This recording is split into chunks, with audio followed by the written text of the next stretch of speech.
Organised planning chapter 7 think and grow rich. இதில் வந்து நம்ம டிசைரை வந்து ஆக்ஷனாக மாற்றணும், நடுவில் நம்ம பிளான் பண்ணணும் இல்லையா, இதை பற்றி தான் ஆத்தர் வந்து சொல்கிறாரு. ஸோ நீங்கள் ஒரு பிஸ்னஸ் பண்ணி பணம் சம்பாதிக்கணும் அப்படின்னா அந்த பிஸ்னஸ் பற்றிய ஃபுல் நாலேஜும் உங்களுக்கு வச்சு நீங்கள் ஒருத்தரவே பண்ணிடுவீங்களா? அப்படி இல்லைன்னா அதுக்கு ஒரு பார்ட்னரோ இல்லைனா ஒரு மாஸ்டர் மைண்ட் குரூப்போ நீங்கள் வச்சுக்கிட்டா அதுக்கு பெஸ்ட்டுன்னு சொல்கிறாரு.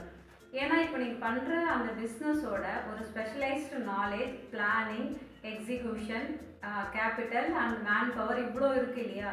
ஸோ இதுக்கு ஒரு மாஸ்டர் மைண்ட் குரூப் வச்சுக்கிட்டிங்கன்னா அது உங்களுக்கு ஈஸியாக இருக்கும் அப்படின்னு சொல்கிறார். அடுத்தது வந்து மார்க்கெட்டிங். இப்போது ஒரு விஷயத்த நீங்கள் போய் கொடுத்தா தான் அங்கே வந்து நம்ம மக்கள்கிட்ட நம்ம பணம் வாங்க முடியும். ஸோ இது 2 விதமான மார்க்கெட்டிங் இருக்குது. ஒன்று வந்து ப்ராடக்டை பேஸ் பண்ணியே இருக்கிற மார்க்கெட்டிங், இன்னொன்று வந்து சர்வீஸ். சர்வீஸ்னால் எப்படின்னா இப்போ மக்களுக்கு எதையாவது ஒன்று ஈஸி பண்ணி கொடுக்குறது.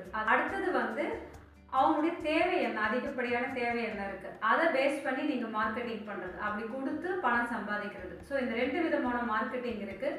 Most of the successful person வந்து சர்வீஸ் பேஸ்டான மார்க்கெட்டிங் தான் பண்ணிகிட்ருக்குறாங்க. இப்போ அடுத்து அவர் சொல்கிறது வந்து லீடர்ஷிப்.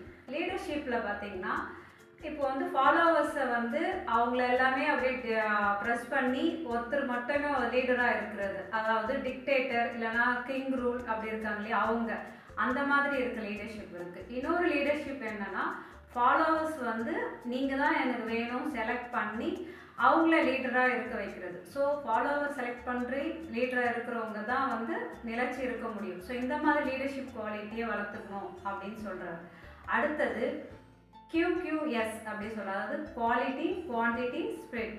இது 3த்தை பற்றி சொல்கிறாரு.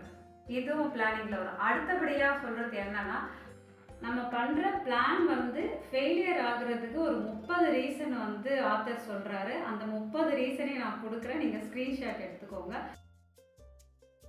இந்த 30 ரீசனால தான் உங்கள் பிளான் வந்து ஃபெயிலியர் ஆகிறதுக்கு வாய்ப்பு இருக்குது. ஸோ அதை எப்படி ரெக்டிஃபை பண்ணிக்கலாம் அப்படின்னு பார்த்து நீங்கள் அதை பண்ணிக்கணும். இப்போ ஒரு பிளான் வந்து ஃபெயிலியர் ஆச்சுன்னா பிளானை சேஞ்ச் பண்ணவே தவிர உங்கள் கோலை சேஞ்ச் பண்ணக்கூடாது அப்படின்னு சொல்கிறேன். இது வந்து ஒரு முக்கியமான பாயிண்ட்டு.